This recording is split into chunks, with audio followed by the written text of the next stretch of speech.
5. Recordarles que estamos todavía en el estudio del Sermón del Monte.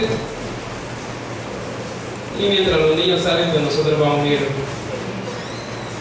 buscando este pasaje que vamos a estudiar.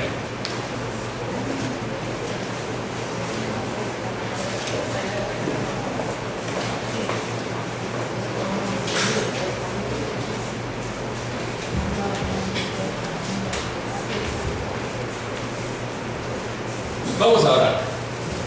Padre, te damos gracias porque tú, Señor, por tu infinito amor, por tu gran misericordia, por tu gracia que no merecemos, nos has traído a este lugar, Señor, y nos das el privilegio de poder escuchar tu palabra.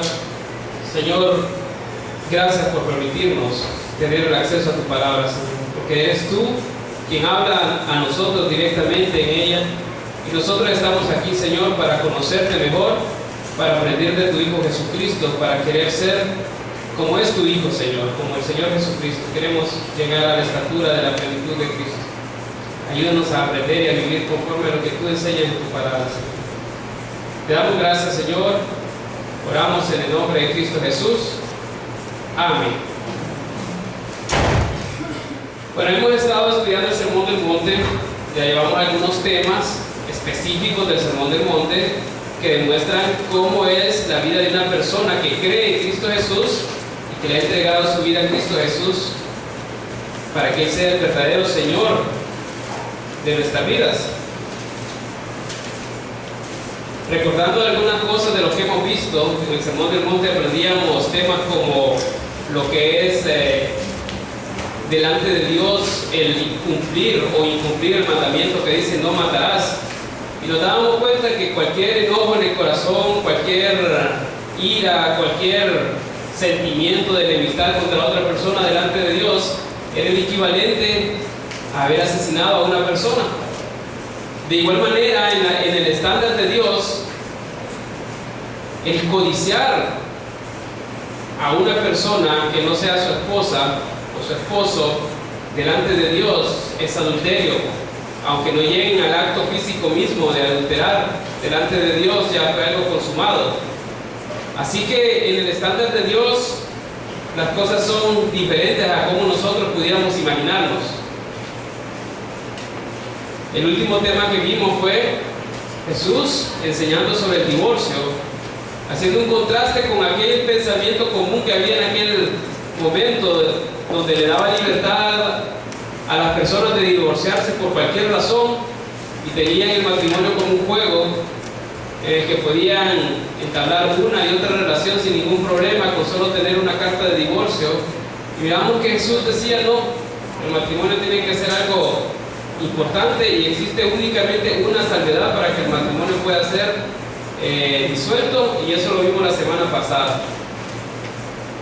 Esta semana vamos a ver un tema que pareciera que no tiene tanta relevancia como el asesinar, como el adulterar, como el divorcio, pero si nuestro Señor Jesucristo decidió hablar de este tema junto con nosotros, eso nos debería a nosotros inquietar y llevar al punto de que entendamos que es tan importante lo que vamos a ver en este momento como lo es lo que hemos visto anteriormente, como lo es lo que vamos a ver después también.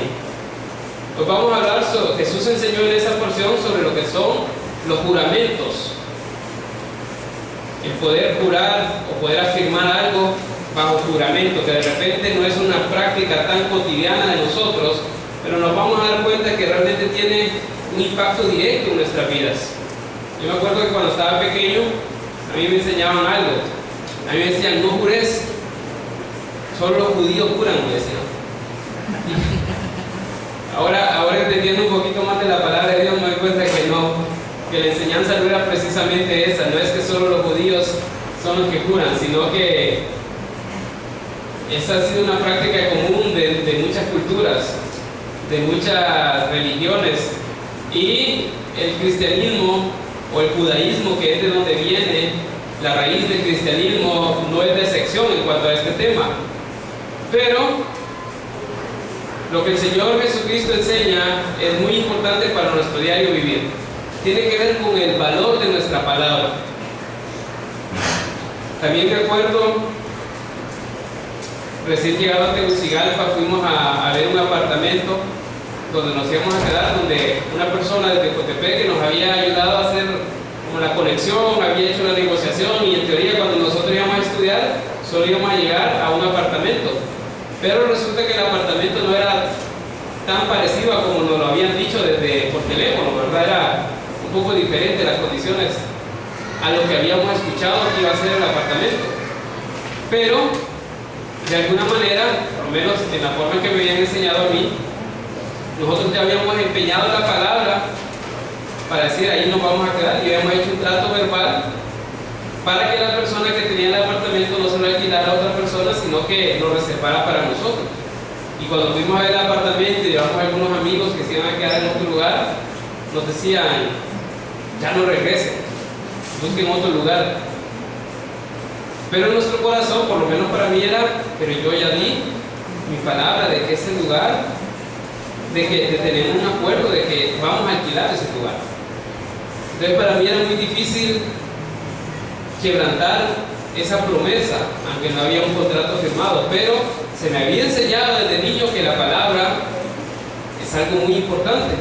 Y la idea de lo que va a enseñar Jesucristo tiene que ver exactamente con esto, con el valor de nuestra palabra. Dice el texto, Mateo capítulo 5, versículos 33 hasta 37. Dice, además, habéis oído que fue dicho a los antiguos, no perjurarás, sino cumplirás al Señor tus juramentos. Quiero que miremos un poco de esto.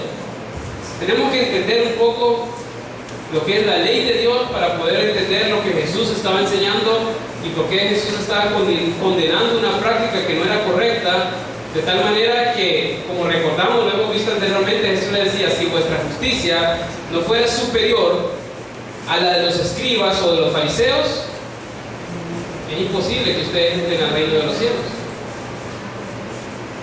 Entonces Jesús les dice, oísteis que fue dicho a los antiguos, no perjurarás, sino cumplirás al Señor tus juramentos.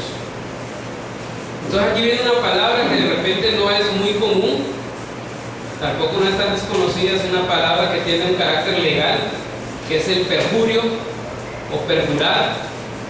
No sé si seguramente habrán visto en algunas películas cuando se da un caso donde hay abogados, donde va un juez. Entonces cuando una persona va a declarar, se le pide que levante la mano derecha, que ponga su otra mano sobre la Biblia y que jure que va a decir la verdad. Eso es un juramento. Perjurio es cuando una persona jura a sabiendas de que va a decir una mentira. O sea, perjurar es hacer un juramento falso, para que entendamos de lo que estaba hablando Jesús. El perjurio es hacer un juramento donde antemano la persona que va a hacer el juramento sabe que lo que va a jurar es algo falso. Entonces Jesús está tomando la enseñanza que se estaba transmitiendo al pueblo judío por medio de los escribas y los fariseos. La enseñanza que se estaba transmitiendo era: no deben perjurar. O sea, lo que estaban diciendo es: los juramentos son algo común, algo típico, algo normal de la vida, algo del diario vivir. Lo importante es que no perjuren. O sea, lo que enseñaba el fariseo es: no juren sabiendo que es mentira lo que va a jurar. Pero el problema, eso se escucha muy bien, ¿verdad? O sea, todas las enseñanzas que daban los judíos, los fariseos, los escribas, sonaban muy bien. O sea, todo sonaba excelente. No se encontraba, digamos así, falsedad o algo incorrecto en su enseñanza.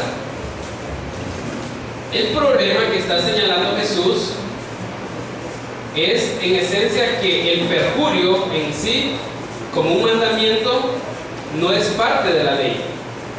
Lo que nosotros tenemos que entender para identificar por qué Jesús estaba señalando como algo malo esta enseñanza de los fariseos y de los escribas, es que hay que entender la ley y qué es lo que la ley específicamente enseña para poder entender por qué Jesús está condenando esta práctica de los fariseos. Jesús le está diciendo, oíste que fue dicho, no perjurarás, sino cumplirás al Señor tus juramentos. Ahora, pero en esencia la ley de Dios no estaba diciendo no perjurarás. La ley de Dios lo que contemplaba en sí era el poder hacer un juramento. O sea, el perjurio no estaba ni siquiera considerado, porque el juramento tenía en sí la invocación del nombre de Dios y poner a Dios por testigo de que lo que se estaba prometiendo o el compromiso que se estaba haciendo iba a ser algo verdadero. Tenemos algunos versículos en la Biblia que nos hablan de lo que es en la ley, lo que son los juramentos. En Levítico capítulo 19, versículo 12, dice, y no jurarás falsamente por mi nombre, profanando así el nombre de tu Dios, yo Jehová. Algo muy importante que tenemos que entender sobre los juramentos es que en esencia el jurar no es una prohibición, pero está reglamentado por la ley de Dios bajo qué circunstancias una persona iba a prestar un juramento o no. O sea, hay una corriente religiosa que toma estas palabras de Jesús de una manera ultra literal, en el sentido de que ellos no pueden prestar un juramento bajo ninguna circunstancia. Es decir, que ellos no aceptan ser testigos para un juicio legal, porque en el juicio legal les obligan a prestar un juramento. Entonces ellos dicen, no, Jesús no me permite prestar ningún tipo de juramento, entonces yo no puedo ser testigo porque me van a obligar a jurar. Y hace poco se daba el caso de una persona, estudiante universitaria, que para graduarse, ustedes saben, para todas las graduaciones que se hacen, se prestan juramentos. Entonces, antes de la graduación está lo que es la juramentación. Y esta persona estaba renunciando a su título porque decía que le habían enseñado que una persona cristiana no podía jurar bajo ninguna circunstancia. Pero no es lo que la ley de Dios enseña. Recuerden cuando Jesús habló acerca de la ley, cuál iba a ser su propósito con respecto a la ley. Él decía, yo no he venido para abrogar la ley, o sea, para hacer la ley nula. Yo he venido para hacer cumplir la ley. Entonces, cuando Jesús da estas palabras de que dice, no juraréis por ninguna causa, lo que está haciendo es comparando la enseñanza farisea con lo que verdaderamente la ley enseña. Porque el fariseo no aplicaba la ley de la manera correcta.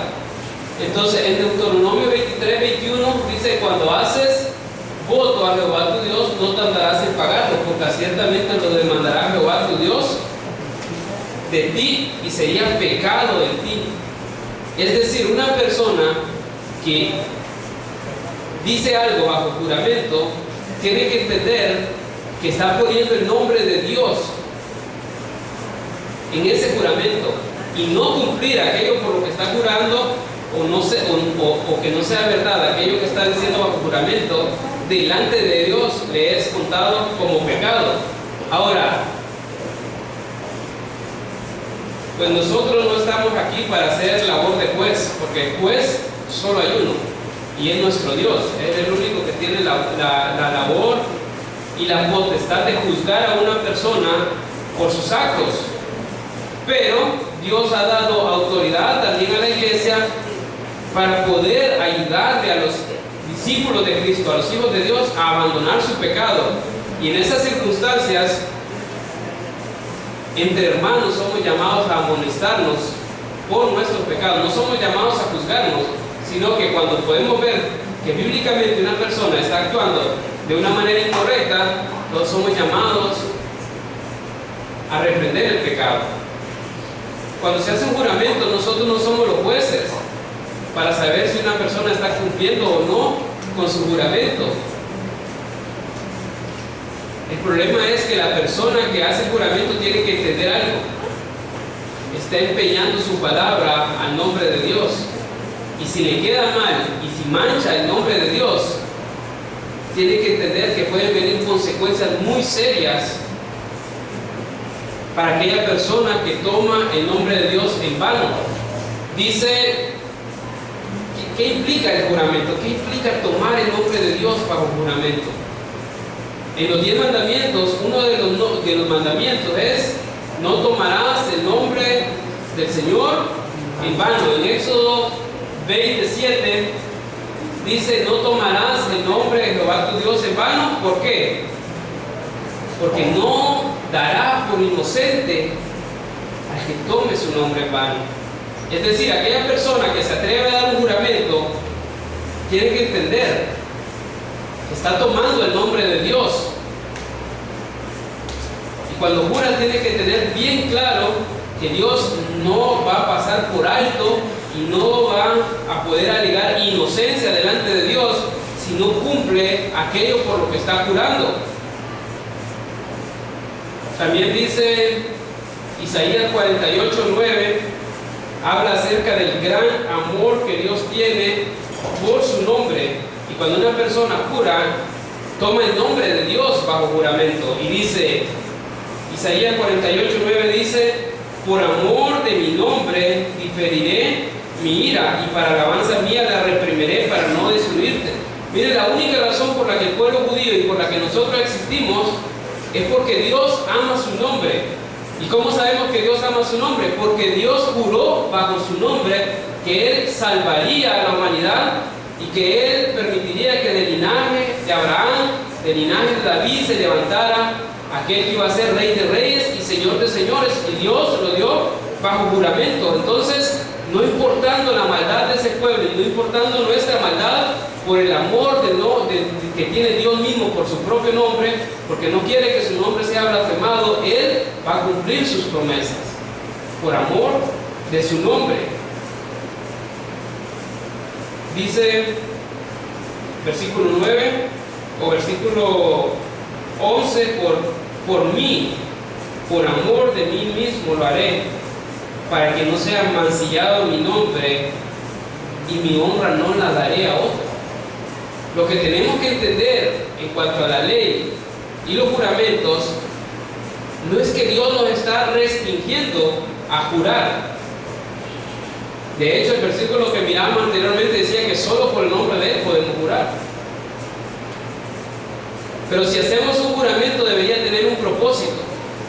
Hacer un juramento debería tener el propósito de exaltar el nombre de Dios, de exaltar su nombre, a tal manera que no importa que nosotros muriéramos, con tal de no fallarle a Dios y cumplir con nuestro juramento, vamos a seguir adelante en aquello en lo que hemos jurado. Hay un caso muy famoso en el libro de los jueces, de uno de los jueces que Dios levantó para salvar al pueblo de Israel, y él hizo un voto a la ligera y dijo: si Jehová me da victoria, la primera persona que salga a mi encuentro, que yo vea cuando regrese, la sacrificaré a Dios. ¿Y saben quién fue la primera persona que salió? Su única hija. Y él le dijo: hija, has quebrantado mi corazón, porque yo le prometí al Señor que la primera persona que saliera yo se la iba a sacrificar, y lo hice bajo juramento. Y la hija le dijo: bueno, papá, ¿has jurado algo al Señor? Solo permíteme llorar con mis amigas mi virginidad y haz conforme le has prometido al Señor. Y tuvo que hacerlo, porque lo había dado bajo juramento. Dios no quiere que juremos esas cosas, nunca se lo pidió Dios. Pero por haber empeñado su palabra y por haber puesto el nombre de Dios bajo juramento, tenía que cumplir aquello por lo que había jurado. Salmo capítulo 15. Me gustaría que buscaran en su Biblia el Salmo capítulo 15.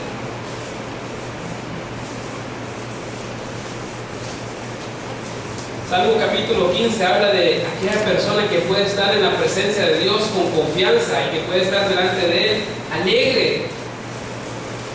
Salmo capítulo 15, versículo 1 dice: Jehová, ¿quién habitará en tu tabernáculo? ¿Quién morará en tu nombre santo? Hay una pregunta: ¿quién puede estar delante del Señor? Y miren el versículo, todo el salmo es una contestación, pero miren el versículo 4. Dice: aquel a cuyos ojos el vil es menospreciado, pero honra a los que temen a Jehová. El que aún jurando el daño suyo, no por eso cambia. ¿Saben por qué? Porque el juramento es una expresión para alabar al Señor. Y aun que sea el juramento el daño nuestro, si hemos empeñado, si hemos tomado el nombre de Dios, en ninguna manera deberíamos quebrantar aquel juramento que hicimos, porque es el nombre del Señor el que está en juego. ¿Saben que uno de los mayores obstáculos para el crecimiento del cristianismo es la palabra del cristiano? Es que se considera en muchas ocasiones que el cristiano no actúa conforme a lo que dicen sus palabras, o que no vive conforme a lo que enseña.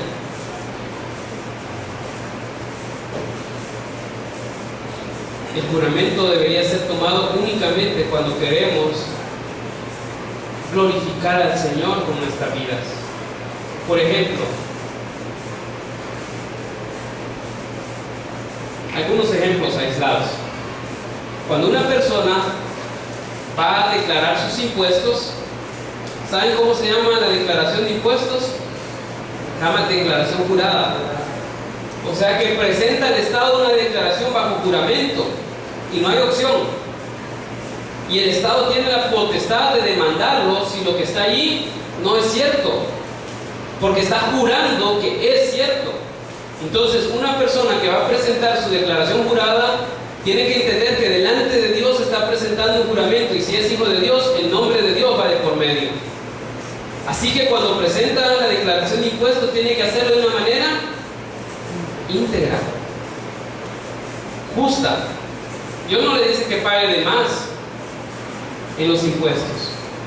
Dios le dice que pague lo que es justo, y que cuando haga su declaración jure que es lo correcto, para que el Estado no le pueda reclamar nunca que ha actuado de una manera incorrecta. Y en diferentes circunstancias que apremian y valen la pena tomar el nombre de Dios para mostrar cuánto aprecio le tenemos a su nombre, nosotros deberíamos jurar delante de Dios que vamos a hacer algo y empeñarnos en cumplirlo. Por ejemplo, la unión matrimonial es un pacto que se comienza bajo un juramento, bajo una promesa delante de Dios. Es un juramento porque estamos poniendo a Dios por testigo de que lo que estamos prometiendo es cierto. Es decir, estamos jurando delante de Dios que las palabras que salen de nuestra boca son reales, son ciertas, son verdaderas, y que el nombre del Señor está de por medio si nosotros no hacemos aquello que estamos prometiendo bajo juramento en ese momento. Y en el matrimonio van a venir cantidad de adversidades, pero por la promesa, por el juramento, por honrar el nombre de Dios, vamos a sobrellevar cualquier dificultad que tengamos, porque el nombre de Dios está de por medio bajo ese juramento. Entonces el juramento tiene ese propósito de exaltar a Dios, de engrandecer su nombre, de hacerlo a Él ver grandísimo, magnífico, al punto de que nosotros prefiramos morir antes de faltar la palabra que hemos comprometido delante de Dios o delante de cualquier persona en el nombre de Dios, para que el nombre del Señor sea exaltado. Ahora, Jesús, a lo que quería llevar a las personas en Mateo capítulo 5, vamos a ver a Mateo capítulo 5, es enseñarle a sus discípulos, porque recordemos que el Sermón del Monte comienza diciendo que Jesús le enseñaba a sus discípulos. Entonces Jesús tiene un propósito para con sus discípulos. Él quiere que entiendan algo del diario vivir, algo de la vida cotidiana.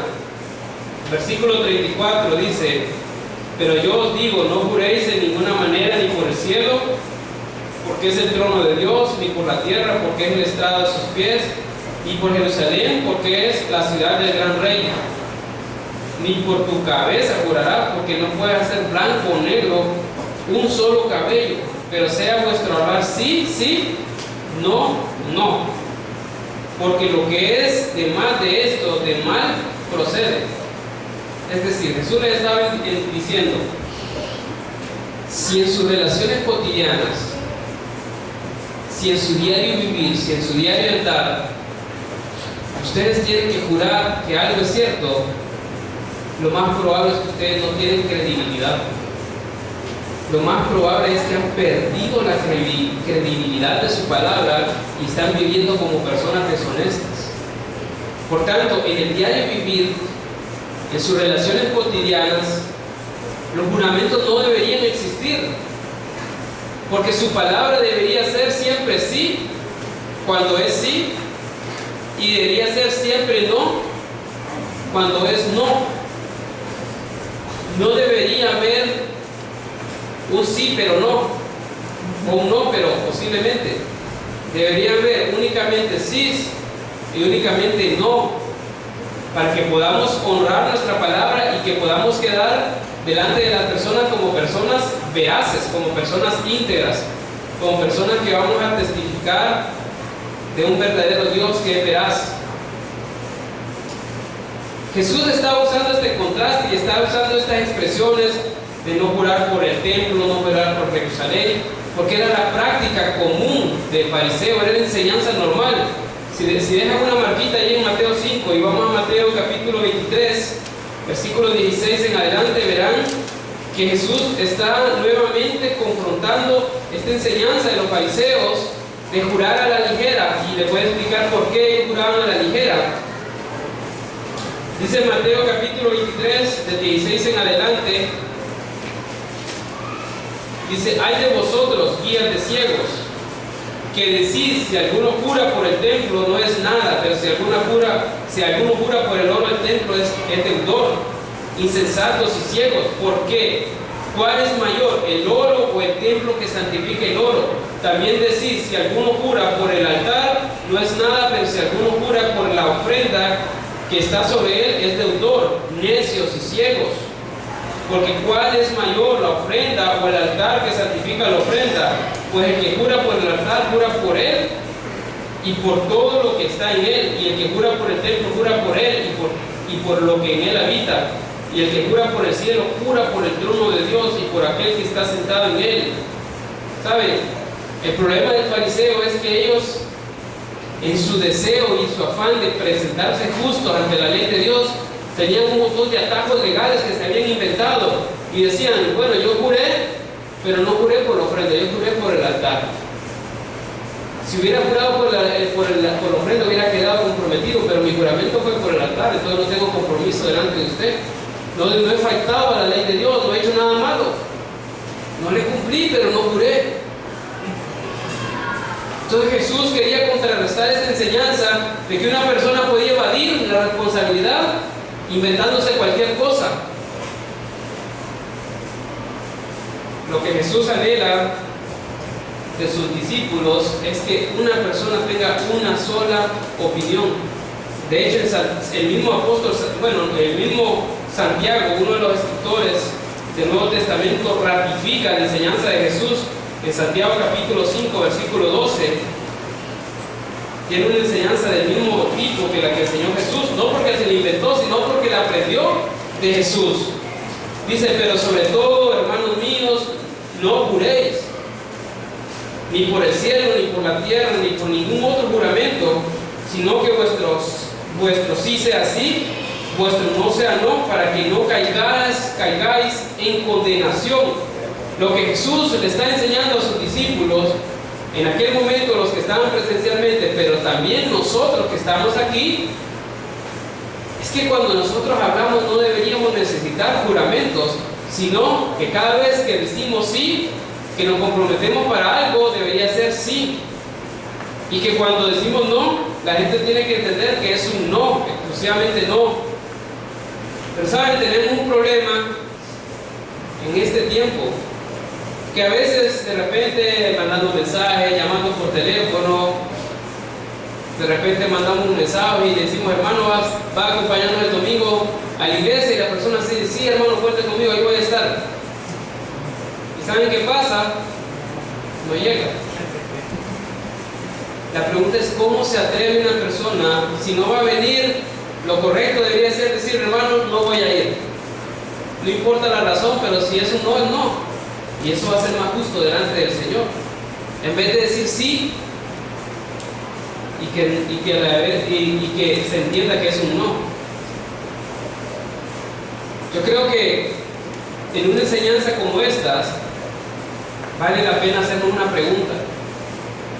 Si nuestros amigos tendrían que evaluarnos, las personas que más nos conocen nos tendrían que evaluar, o les decimos necesito una evaluación sincera del 1 al 10, siendo 10 lo mejor, cuando yo te digo sí, ¿cuánto me crees que es un sí verdaderamente? Y que nuestros amigos nos puedan decir, yo creo que es como un 0, o yo creo que tenemos un 9, son bastante creíbles. O ojalá que alguno llegara a decir que tenemos un 10, porque he comprobado que sos una persona veraz, que lo que decís es cierto. Estaba escuchando una historia hace algunos días sobre la cultura japonesa. Por ejemplo, en la cultura japonesa, si un empresario de cualquier país, de cualquier lugar del mundo va y dice, yo necesito un lote de este producto, se va a desarrollar, va a ser así, y yo necesito que dentro de 5 años esté desarrollado y tener mi primer lote para tal fecha. Entonces acuerdan con el japonés el negocio, y en alguna ocasión una persona le dijo, voy a llamar un año para confirmar el pedido. Y el japonés le dijo, no entiendo de qué estás hablando, voy a llamar para confirmar. Y él decía, ¿qué es eso de confirmar? Confirmar para ver si es cierto que van a hacer el pedido. Y dice, no, nosotros no confirmamos, nosotros cuando decimos que lo vamos a hacer el día que fue pedido, ese día va a estar entregado a la hora exacta. No hay opción de confirmar. Si decimos en este momento sí, es sí. Y ese día lo va a tener. Ellos han aprendido a desarrollar la cultura de sí, de un sí que es sí y de un no que es no. Pero saben, ellos no lo hacen porque aman a Dios. Lastimosamente nosotros amamos a Dios y muchas veces nuestro sí es no y nuestro no es un sí. Pero Dios quiere que nuestra vida demuestre algo diferente. Dice Efesios capítulo 4 versículo 22, está hablando de una vida pasada a una vida nueva en Cristo Jesús. Si en mi vida pasada me caractericé porque mi palabra no fuera creíble, mi vida nueva debe ser diferente. En mi vida nueva debe haber credibilidad. Dice, en cuanto a la pasada manera de vivir, despojaos del viejo hombre, que está viciado conforme a los deseos engañosos, y renovaos en el espíritu de vuestra mente, y vestidos del nuevo hombre, creados según Dios en la justicia y santidad de la verdad. Dios ama la verdad. Por lo cual, o sea, lo primero que va a identificar a una persona que ha desechado el viejo hombre y se viste con el nuevo hombre, dice, por lo cual, desechando la mentira, hablad cada uno con su prójimo. Es decir, Dios quiere que si somos nuevas criaturas y vivimos para Dios, nuestro sí sea sí y nuestro no sea no. Es decir, Dios quiere verdad en nosotros. ¿Por qué desea Dios eso? Dice Tito 1:2. En la esperanza de la vida eterna, la cual Dios, que no miente, prometió desde antes del principio de los siglos. Pero miren, está haciendo una descripción de Dios.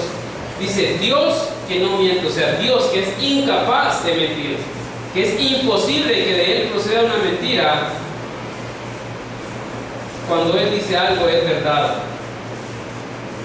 Y si nosotros hemos sido hechos hijos de Dios por el poder del Espíritu Santo al creer en su Hijo Jesucristo, nosotros hemos de reflejar el carácter de nuestro Padre y no tenemos opción. Si somos sus hijos, debemos transformarnos a la imagen de su Hijo y reflejar el carácter de Dios. ¿Saben por qué? Porque el reflejo de Cristo en la tierra son los hijos de Dios. Los cristianos, los que amamos y seguimos a Cristo, los que deseamos ser como Él. Así que en la calle, el reflejo de Cristo, el reflejo de Dios en la tierra deberíamos ser nosotros. No porque estamos asumiendo deidad, sino porque somos hijos de Dios y queremos revelar y reflejar el carácter de Dios a esta humanidad que está en tinieblas, que está perdida. Y nosotros deberíamos ser luz y apuntar a la luz para que la humanidad que está perdida venga a la luz Es una gran tarea que tenemos nosotros. Así que, hermanos, comprometámonos con Dios. Dios no restringe los juramentos, pero deje los juramentos solo para aquellas situaciones que lo ameritan, donde usted quiere glorificar al Señor aún a pesar de cualquier circunstancia. Quiere mostrarle al mundo que en su compromiso con el Señor nada le va a detener de honrar al Señor. Pero en la vida diaria usted se debe ser conocido porque su sí es sí y porque su no es no. Es decir, debe ser reconocido como una persona que habla la verdad siempre. Padres, cuando prometamos algo a nuestros hijos, solo porque son nuestros hijos no tenemos el derecho de fallarles.